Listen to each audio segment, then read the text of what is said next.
Hi, everybody, and welcome back to the Beyond Aromatics podcast. It's been a while since our last recording went out, and well, a lot has happened since we last got together. With the current state of the world, it seems like everyone is sitting on the edge of their seat, waiting for what happens next. Unprecedented times means it's hard to look to one person for the answers on how to cope, adapt, and how to plan for the future, because the truth is, no one knows what's going to happen next. So, when we don't know what's happening next, the best thing we can do for ourselves and our community is to ask, what can we do right now? When many of NAHA's regional directors and board members asked themselves this question, the answers varied wildly, but often came to the same conclusion. We decided to sit down with those directors and figure out how they are coping or changing up their normal aromatherapy and business routines to meet the needs of the world and even their smaller communities. Join us for these next couple weeks as we visit our friends all over the country. We speak with aromatherapy educators, retailers, spa owners, manufacturers, custom blend specialists, practitioners of all kinds, and more to get their take on the hardships and changes and learn how they are forging ahead anyways. These interviews are led by NAHA's Director Coordinator, Sharon Falsetto, who herself has a unique perspective, which we will dive into later in these episodes. Okay, enjoy the show!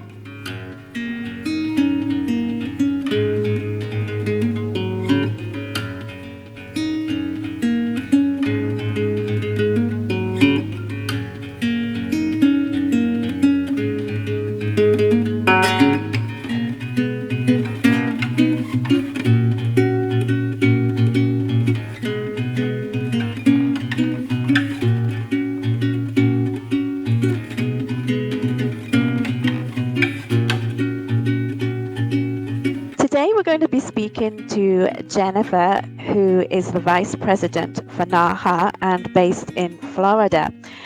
Jennifer's going to be talking about her inspirational and motivational tips that she has for you and your business during this difficult time and what she has done to help herself as well.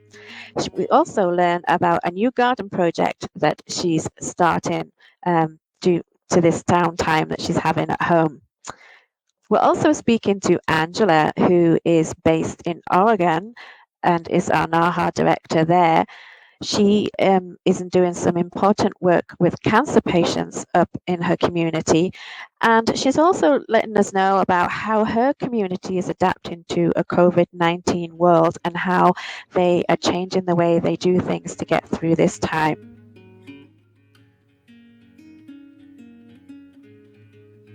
You will first hear from special guest Jennifer Pressimone. Jennifer is a NAHA certified clinical aromatherapist, herbalist, author, educator, and health coach. She is the owner of GenSense and GenSense Aromaversity, providing aromatherapy certifications, masterclass trainings, and mentoring. Jennifer is the VP of NAHA and Regional Director for Central Florida. You can learn more about Jennifer and her business by visiting gensense.com. That's JENNSCENTS.com, or by finding her on social media on Instagram at GenSense Aromatherapy or on Facebook. I'd just like to welcome Jennifer here today to speak to us as one of the directors in this series of interviews that we're doing with regard to COVID-19 and how it's affecting the aromatherapy world. So welcome, Jen. Thank you for joining us today. Thank you so much, Sharon. I'm so excited to be here with you. I'm excited to talk to you too. For those that don't know you, can you just give us a little bit of background on your business and whereabouts you're located in the States? I am located in Central Florida, so right smack in the middle of Florida. And I have been, I've had my company for almost 20 years. I started out with health challenges, and before I knew it, that grew into a natural health business. So I am the owner of GenSense. I have a product line. I do health and life coaching. And I also have the GenSense Aromaversity, which is an online aromatherapy school. So I provide certifications for NAHA level 1, 2, and 3, the holistic, professional, and clinical aromatherapy. And then I have several master classes on topics that, have been really important to me, like gastrointestinal health, and just really getting into some niche topics. And I also do custom blending. So right now it's more virtual custom Uh-huh. blending. But I know that my background and my history and my training has, made me more of an intuitive blender. So the virtual custom blending comes more naturally now. Yeah, I find that too. We've been doing aromatherapy for a number of years. There's certain oils that you're drawn to for specific situations, and I think that's just from getting to know them so well, and the plants and everything.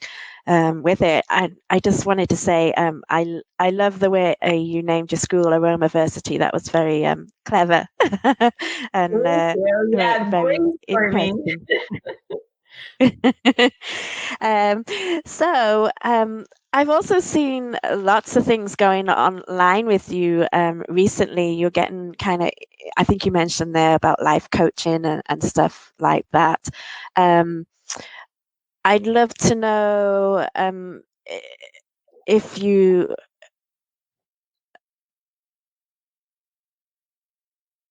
Sorry, I'm still here. I'm thinking. I'm just pausing like Savannah told me to, so she can cut that bit out.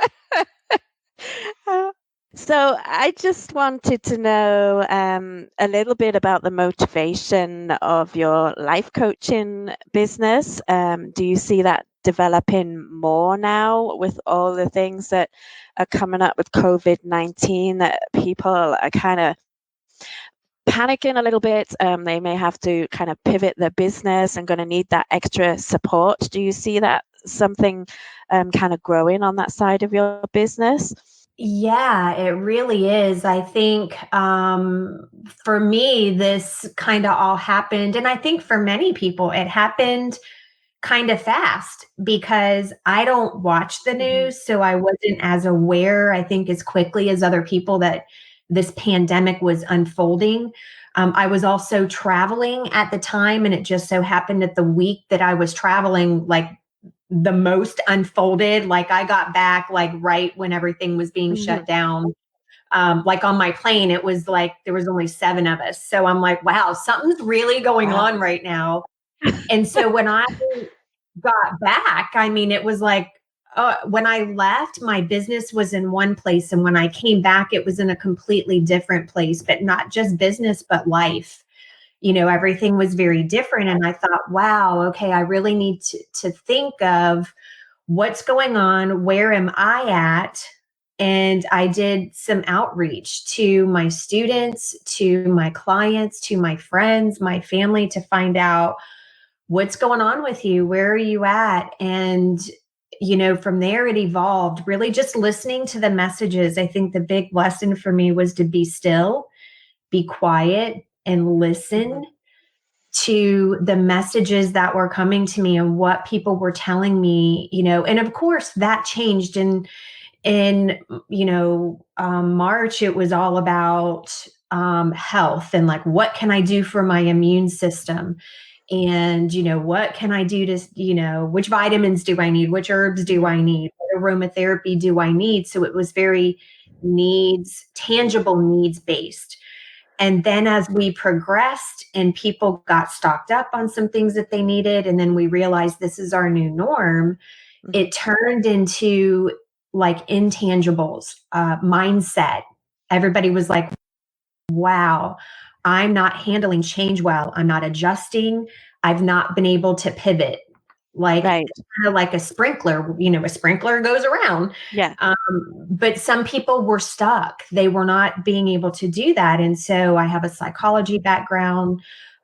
Even, I have my aromatherapy businesses in my school. My personal specialty is gut brain health. It's mindset, motivation, emotional balancing, but also the connection it has with our GI system, for anxiety, depression, and motivation in our will. So I was able to pull all of those and and I had to idle. I had to do some soul searching of what is my role right now. I am not in panic mode because I feel equipped. I'm educated. I'm equipped. I have food in my Right. refrigerator. I have a roof over my head. I'm very blessed. And so what can I do to help people? And and helping them pivot from the tangible health aspect to the intangible mindset aspect of, okay, what can we do? Let's utilize this time wisely and let's make it productive, and let's not dwell in the negative and, oh my gosh, this happened to me. Let's dwell in, wow, what an amazing opportunity we have to strengthen communications, to strengthen relationships, in a relationship with ourselves, with our family, with others, with nature. Mm-hmm. And so strengthening that. And so that kind of really opened up more of my coaching business and people reaching out of, I need that guidance counselor. I need that person who's going to hold my hand and tell me what to do, because I don't know. Tell me what to think. Tell me what to feel. Tell me what to do. And, so that really has opened up, and of course we're doing it virtually. So we'll talk by phone, we'll do the Zoom meetings or the Skype meetings or the FaceTime, and really just kind of talk about what's going on, where are you at? And, and then we're able to create this beautiful plan. I don't want to use the word coping strategy, but coping plan, but that's really what it is. It's really accepting where we're at, accepting what's to come, and being able to adjust and shift to the new norm so we can be productive, we can be connected, we can be happy. I think you're exactly right. That's kind of what I'm hearing from other directors as well. And I myself, I know when it first kind of hit, there was a period of a disbelief that this is happening. Is this some kind of movie we're in? How can this happen so quickly, so fast, like you said? And those feelings of panic, anxiety, and then taking the time to count your blessings. I have a roof over my head. I have food. I'm in a lot better position than others. And how can I, use this opportunity to pivot my business to help others? And it's a process. And I think people will value your services for that, because some people do need that extra help to get through that. But also it's a time of importance health-wise. I think a lot of people are turning to herbs and essential oils and aromatherapy itself to help with this situation, not just with the immunity against COVID-19, but also the anxiety and the stress and everything going on with that. I mean, are you seeing any changes in your immediate community with regard to that, or how are people kind of adapting? Are you aware of any? I know it's difficult to say when we're all stuck in our houses, but are you aware what's going on in your community with this? Yeah, I mean, I have had my phone has been ringing a lot more. Like, Wow. some days it rings off the hook with people looking for remedies. Like, they're looking for herbs, they're looking for essential oils, they're asking questions. I have more social media, direct messages, people getting to me through email, through social media, asking more questions. So I think the homeschooling with our kids is turning into homeschooling as a parent of, what do I need to know to survive myself? I'm helping my kids learn. But I've had people reaching out to ask what they can do to help themselves, but B, like, wow, I'm really seeing the benefit of this. I want to use my time wisely. I would love to get my education in this now. So in our community, I see the push for education more. Florida, we have a high number of massage therapists. So I've had more massage therapists reaching out to me for if they can get their aromatherapy certification while getting CEU, because now they've waived the hands-on aspect. Right. For CEU qualifications, they're wanting um, to turn this into, okay, well, if I can't make money, then I'm going to learn how to make money in the future. But not only that, how can they help other people? Because then they're able to take this education back to their places of business and reach out even further. So we kind of have on Facebook, we have our community Facebook page where we're sharing tips, we're sharing ideas. People are posting, I'm having a rough day today. Anybody got any, what's your 2 cents for me today? And we're able to give motivational quotes, lift each other up. But I feel a tightness. I feel a tighter sense of community being led through kindness and appreciation. Yes, I'm finding that there's a lot of online Facebook communities bringing up for local support. I've discovered some for Arizona business that I didn't know existed before this. People are connecting more with their own communities, I think. And I like the point that you said people are coming to you for education. And I think it's all, and as we've been saying for years as aromatherapy educators, it's all about taking control of that yourself. I think with this crisis, the way it hit, people are feeling a little bit out of control. So now they're like, how can I take more control of my health? At least that's how I'm kind of perceiving it. And from what you're saying, it sounds very much like in your community that's what people are doing. People are putting themselves back in control of their health. I think so. If from what you're saying there, so would you kind of agree with that? Yeah, I think, we've all seen all kind of different movies. We've seen different scenarios playing out on the big screen. Um, but I think people have wondered, like in that moment, like, oh, I wonder if that happened to me. But it's a thought that comes in and goes out. I don't think people have really prepared for like this to be real and this to have happened. And so now that we're in it, I think people are going to the mindset of like, wow, I have to have that survivor mentality. Yeah. And where have I succeeded? And what do I know? Of course, I know how to go to the grocery store and go shopping, but I don't know how to take care of myself. I don't know if I have all the things that I need. I don't know what I can use for this. And not only that, people are they're having to self triage, because if you have an issue, normally you would just call your doctor and go to your doctor right away. Well, Yeah. now you're having to schedule, a teleconsult if you can get in, and sometimes it's not right away.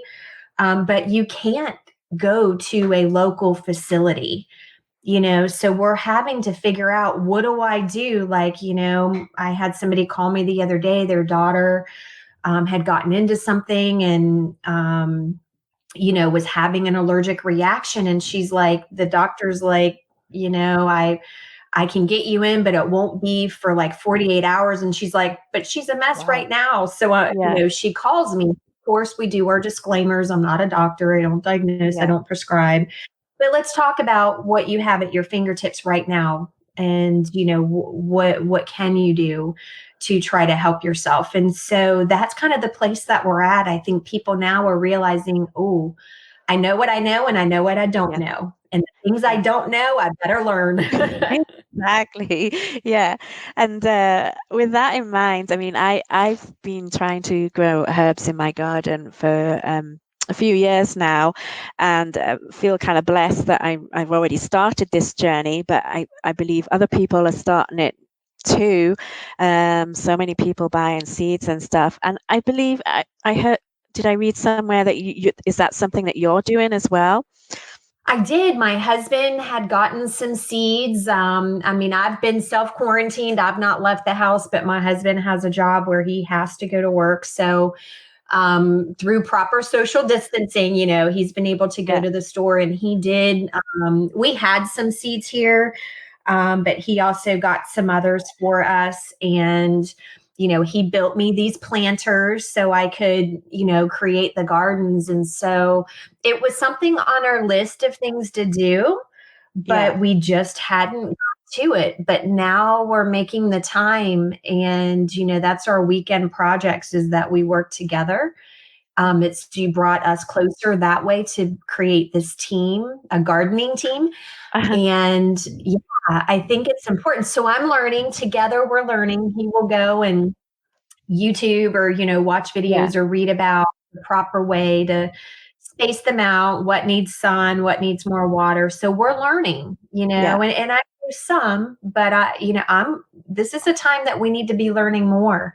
So I want to be able to grow stuff to be able to use it in the kitchen. We're making more from scratch. Yes. We're staying in touch with our local farms. And, they're having where they give some tips too when we go to pick up our produce. They give some tips on how to garden as well. And, of course, everybody's free to give information through, the social media. You just post a question and everybody Yeah. will tell you what they think, Yeah. so then you can decipher, Yeah, you have to take some of it with a pinch of salt. Yeah. But I love that point you bring up about local farms. That's something I've noticed in here. There's certainly more awareness of our local farms now. Even in here in Arizona, I did not realize we had, a couple of them we have around here that are available and trying to, selling their produce and producing everything. And people are kind of going more inward to the local community rather than saying, oh, I'm going to the grocery store, and I'm going to pick up some carrots and what have you, or whatever. And they not only supporting their local farmers, but they're also learning from them as well. And that may be a shift in people are kind of, I hate to say this, not going backwards because that's how it used to be, but we're kind of going around in that circle to focus more on our local communities rather than having something shipped from 5,000 miles away to eat. So just bringing it back to your main focus on gut health, surely that is going to be a really good thing for us in all aspects because we should be eating fresher food and knowing where it's come from and learning how to grow it as well. So yeah, I mean, the farmers have been struggling for years. And, this was a major shift because you never know in times of crisis who's going to come out on top. Who knew that we were going to run out of toilet paper? I know. Like in Florida, I still don't understand that. I know. Well, we know where people's priorities are. But like in Florida, we have hurricane season. And so we're fortunate that we know when a hurricane is coming, we can prepare. So all of the canned foods are gone. All of the paper plates are gone. There's no refrigerated. People are not buying refrigerated items. So they're not buying produce. They're not buying. So a lot of produce, sometimes gets thrown out if it doesn't get bought up. The gas stations, there's a line, they're out of gas. So this time, like the gas stations are the ones that's hurting and the farmers are the ones to flourish. And I think this does bring us back and remind us of like, wow, we can't isolate any particular industry because nobody is extinct from devastating times, because where the gas stations thrive during hurricane season, they are hurting right now. And it's not just because they're gas, but it's all of the workers attached to that. So now Yeah. we're seeing a shift of like, okay, these farmers are now having to hire more people. They don't have a large profit margin as it is, but they are making more. So they are bringing on more help. And so we are seeing a shift. And one thing that I'm hoping is that once we are able to balance out, and come out of this crisis, Yeah.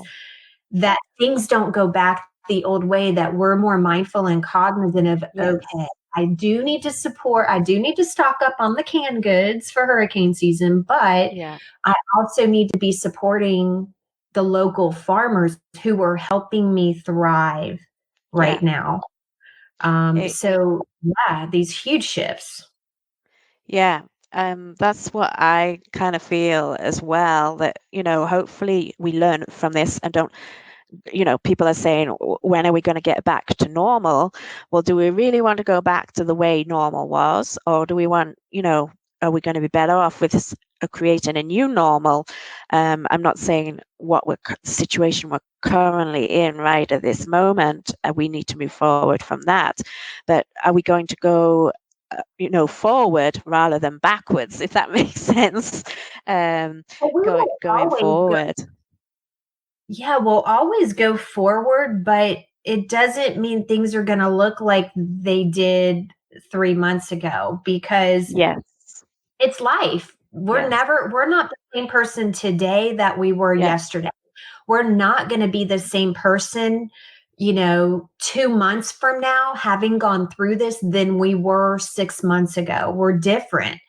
We have different priorities. We've had different messages placed on our heart. We've had different missions placed on our heart, reaching out to those people who've lost their jobs. Mhm. In Florida, we have all of these theme parks. Well, all of the theme parks, all those workers are furloughed. They have no income. Yeah. And some of them live paycheck to paycheck. So they really have no money to pay their bills. And so I think we're going to see more outreach. We're going to see more altruism. I think we're going to see more people donating more, either donating time, services, or tangible goods to lift everybody up. And I hope it's not like a new toy that we do it for 6 months and then go back. But a new Yeah. norm, everybody does get back to norm, but what they're not asking themselves is, describe that. What does that mean to you?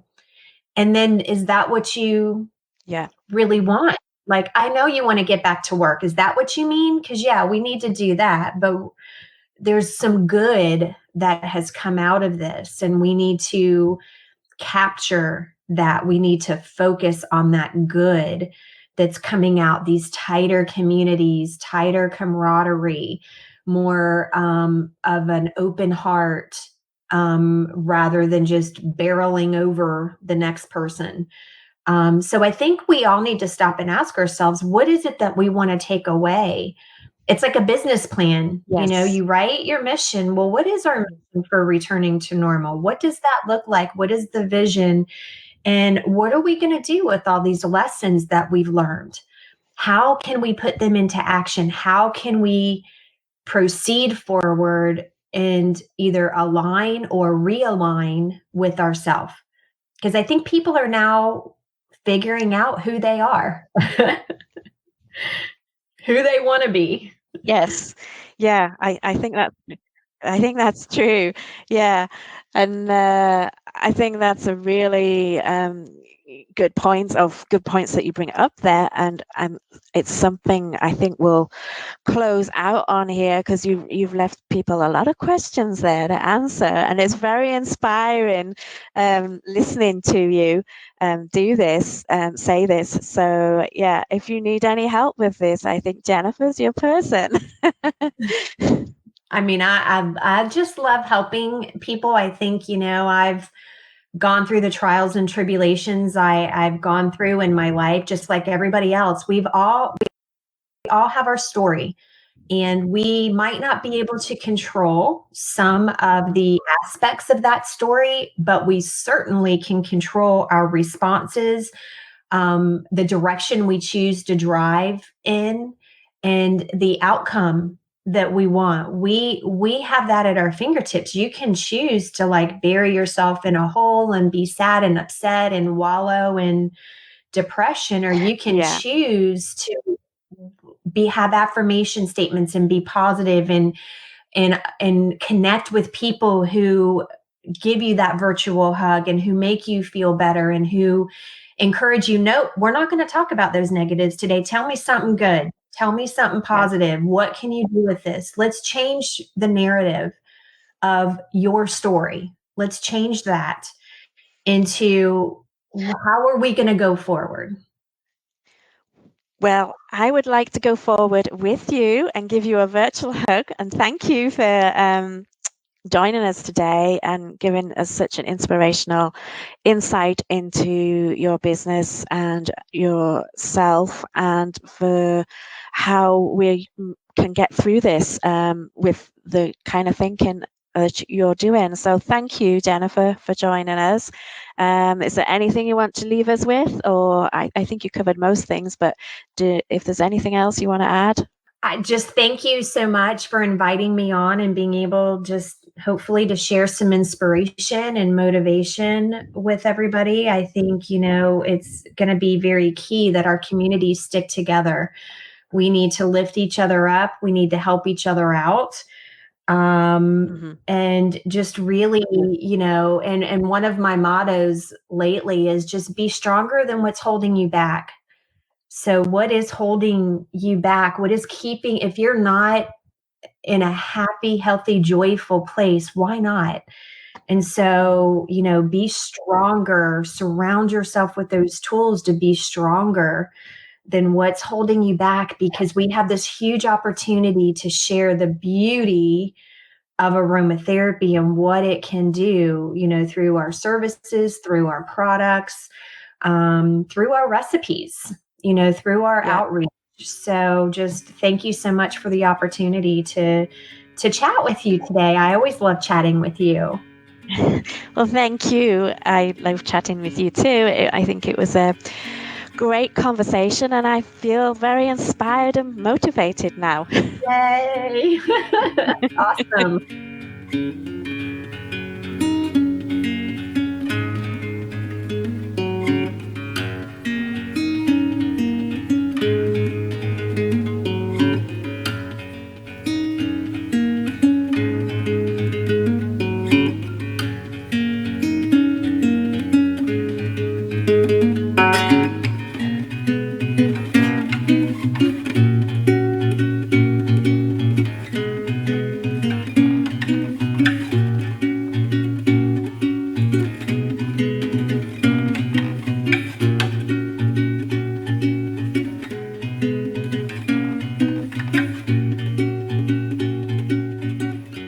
Up next, we will be hearing from another special guest, Angela Sidlo. Angela has been immersed in the world of plant medicine for over a decade. Calling on the wisdom of essential oils and herbs, she helps women on their journey into menopause through her book, Aromatherapy for Menopause Success, one-on-one consultations, and various programs. She also works as an integrative therapist in cancer care at a local hospital and provides aromatherapy products for several hospitals. Her online courses include the Hormone Balance Detox, Aromatherapy, Your Gateway to Happy Hormones, Reiki Level 1 Certification, and AromaPoint Reiki Level 1. To learn more about Angela and the work she does, visit www.angelasidlo.com, or you can find her on Facebook. Check out the links in the description to get direct access to her Menopause Success School and to her Waves of Change Virtual Wellness Center. Hi, Angela. I'm so happy you could join us today and sit down and talk with us about a little bit about your business during the COVID-19 crisis. So welcome. Thank you. Well, first off, we'll just get our listeners to understand what is the main focus of your business. What exactly is it you do, and Kate idea of what we're talking about here. I've always been multifaceted with aromatherapy. Most of my work currently falls in two different categories. One is to help guide women through the journey to menopause. and the other is working at a cancer center doing integrative therapies and providing aromatherapy products in the hospital setting. Okay, and you're actually located in Oregon, aren't you? Whereabouts in Oregon are you located? Yeah, I'm on the North Coast, sort of where the Columbia River meets the ocean and joins with the state of Washington. And it's a very small community. We have probably about 30,000 residents in our county, but we are very tourist based. Okay, so how is that impacted your business? Do you get a lot of clients from the tourism trade, or do you mainly have like regular clients? I have my regular clients.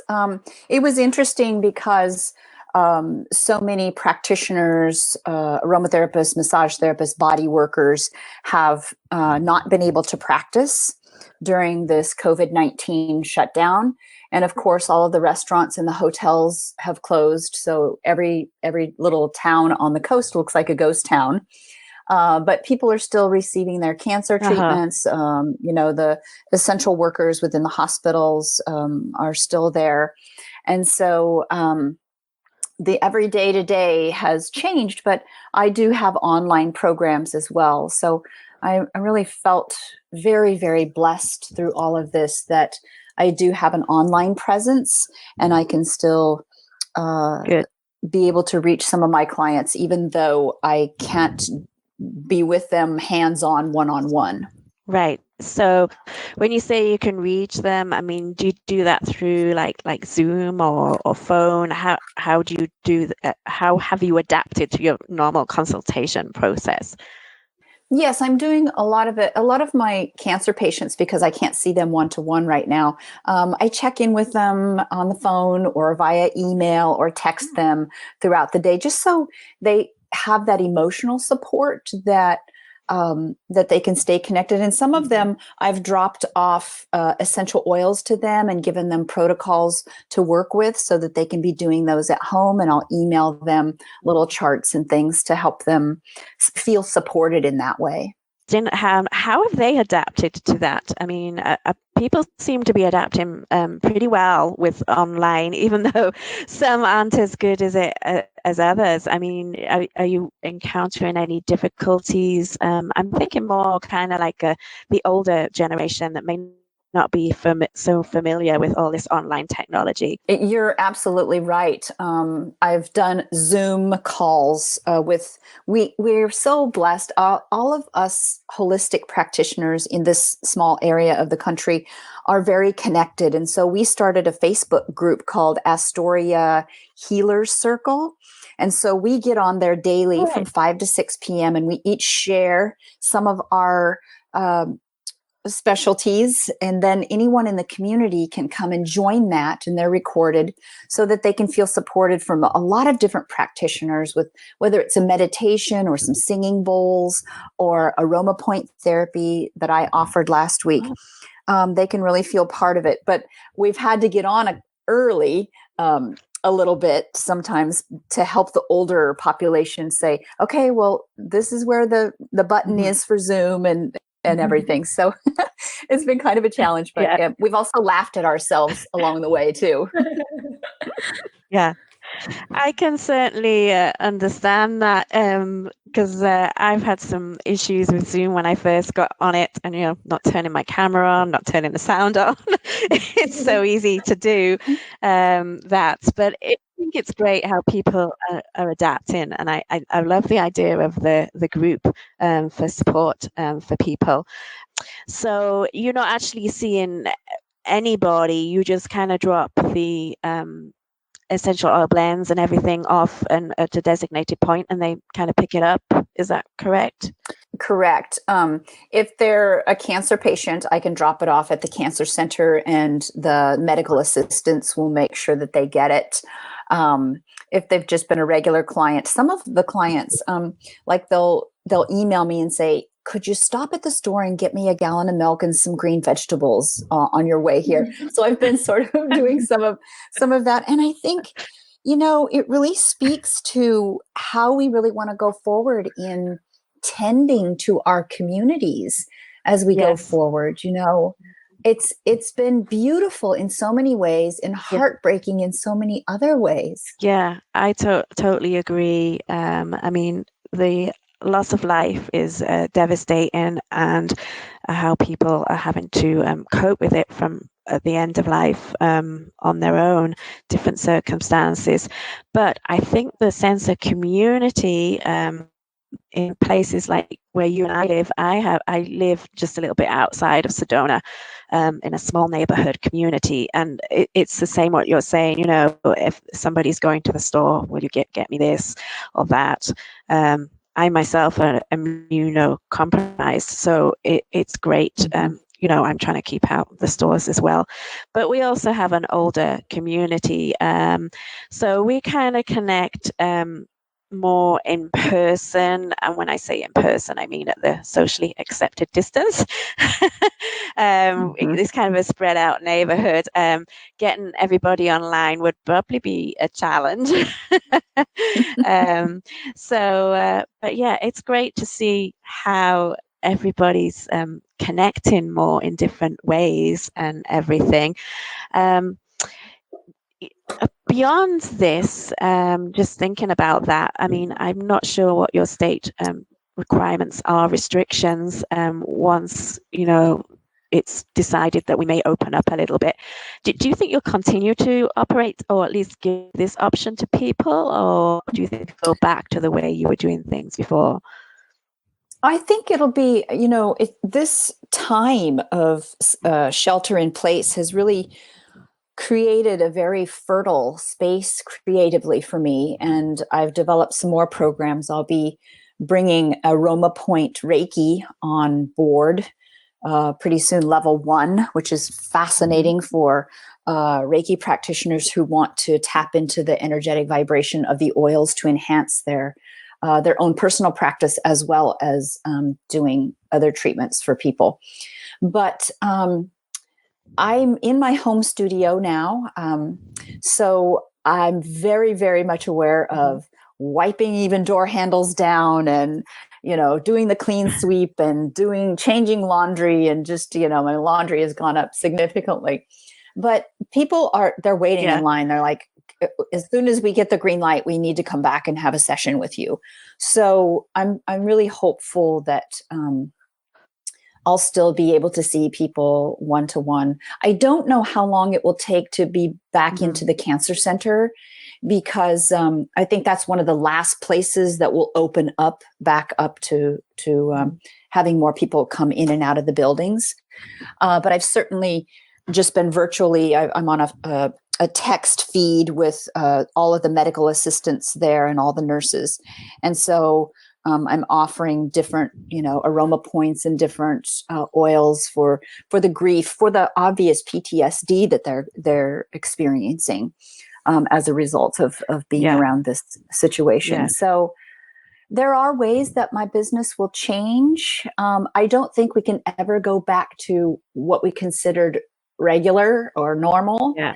I think for those of us who take the opportunity, it will be a time for new growth, new opportunities, and some sweet, sweet, sweet relationships along the way that we really value. Yes. Yeah, I totally agree. This is what I'm hearing from a lot of people that coming out of this. Yes, this is a huge crisis and everything, and a lot of grief and bad things happening, but also a lot of good things. And I think it's given people that chance to step back a little bit after the initial shock and grief, and take a look at different ways of doing things. And it seems like you're going to be coming out of this with more online presence, doing your new course and everything, but still hopefully having that one-on-one with people as well. And maybe we'll create a greater sense of connection in our communities. That seems to be the thread that's coming through.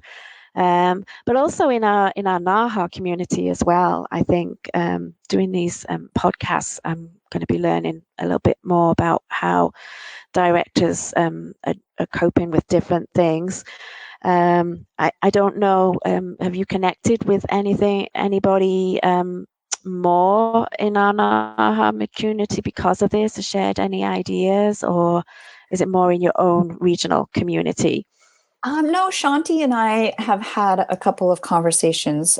She's in Colorado. Mhm. And then we joined Ragda last night on a Zoom call for a Egypt reunion.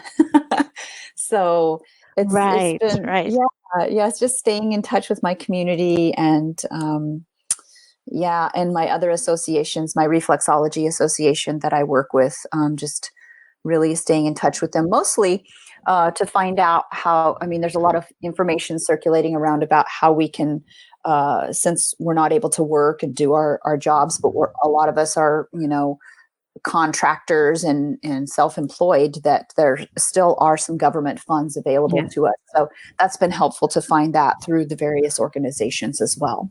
Yes, yeah, there has been difficulty in accessing some of those, so sharing information is good. And on that note, kind of how has it personally impacted you? I talked a little bit about the shock and the grief, and I guess it is like the stages of grieving from the life we had.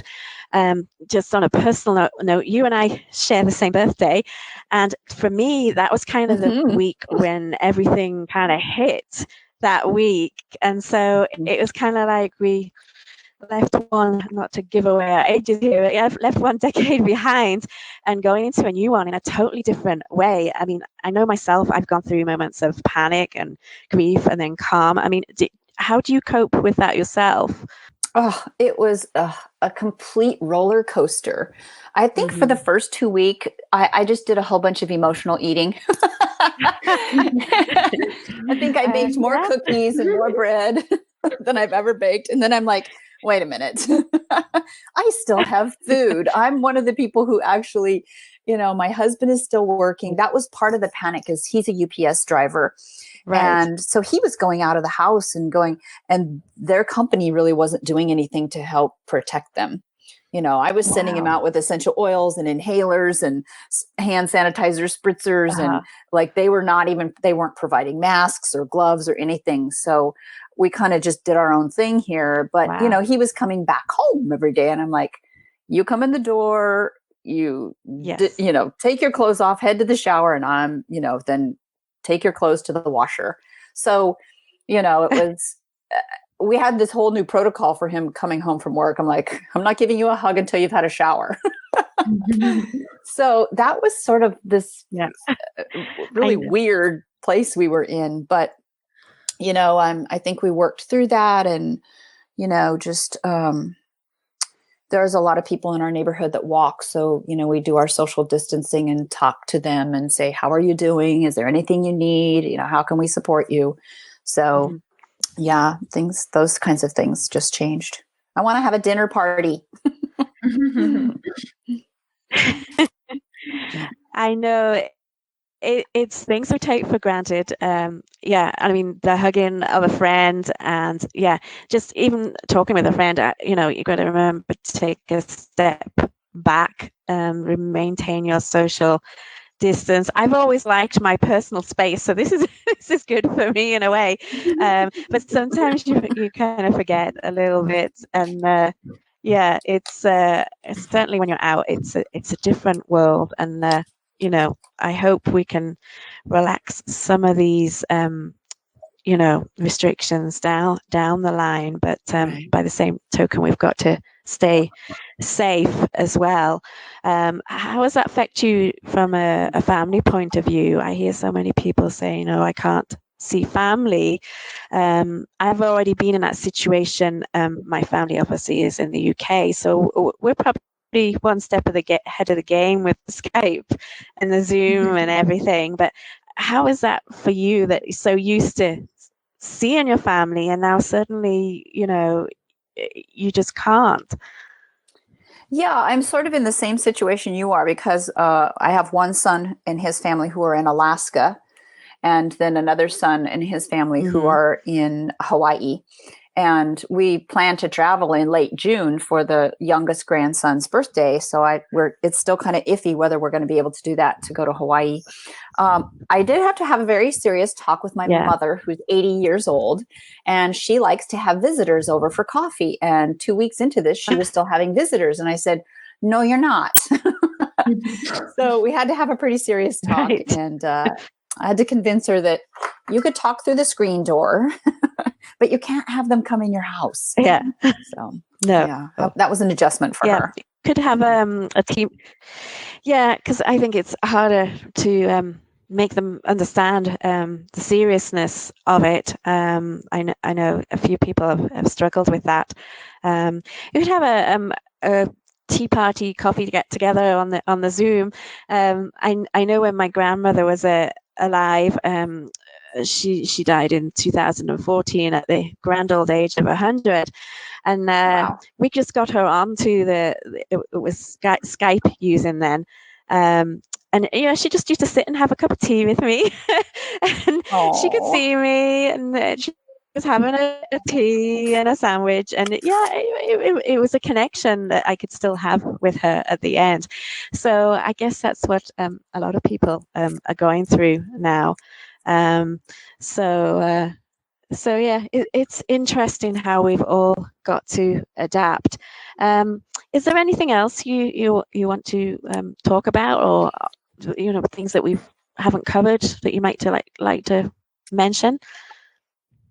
Well, I just want to thank all of the NAHA directors for everything that they have brought forth during this time, whether it's one of these interviews or whether it's a little workshop. I know Jennifer did an immune support workshop recently that I watched, and it just feels so good. Like I still feel so connected and so much a part of what's happening. And I'm just so grateful for the plant medicine that's really helping us through this, whether it's an emotional support or changing our mental state through the essential oils, or actually really helping to build our immune system. So every day I'm so grateful for the industry that I'm in, for the beautiful people that are part of that I can share with, and of course, for all of the team at NAHA who supports, all of us, Savannah and Bill and Annette, everybody there. So lots of gratitude. Savannah's there in the background listening to you. Thankful for Savannah helping me with this. Yeah. I think my big message that I would like to send out to other aromatherapists, it was something from Clarissa Estes' writings. And she talked about all of us during this time, but I think of it a lot in respect to aromatherapy and aromatherapists and holistic healing, is that we were made for these times. We're like ships out on this ocean that has these big waves coming in, these surges, whether it's a pandemic or whether it's a financial crash or whatever it is. We're riding those waves, and we have lights on our ships, and we are beacons. We are beacons in that darkness to spread this beautiful light that we work with essential oils. We were made for these times. That's beautiful. You have me in tears here just about, because I totally identify with that, and I totally agree with you, and I think that is a good place to leave it. And so thank you very much, Angela, for joining us and leaving us with that closing statement. It's been wonderful to talk to you. Thank you. Lots of love to you. Mwah. You too. Take Bye, care. Angela. Thank you so much. Bye.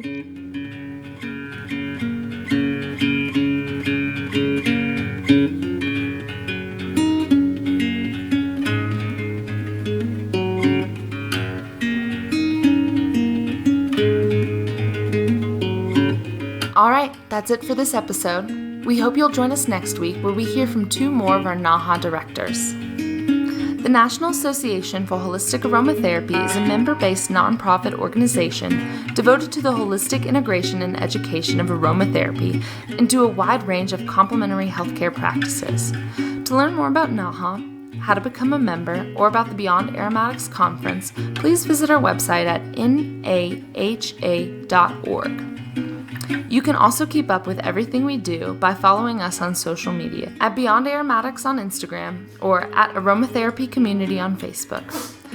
Subscribe to our mailing list, our podcast, and tell others about us to help our community grow. Until next time, I'm Savannah Rose, and this is the Beyond Aromatics Podcast.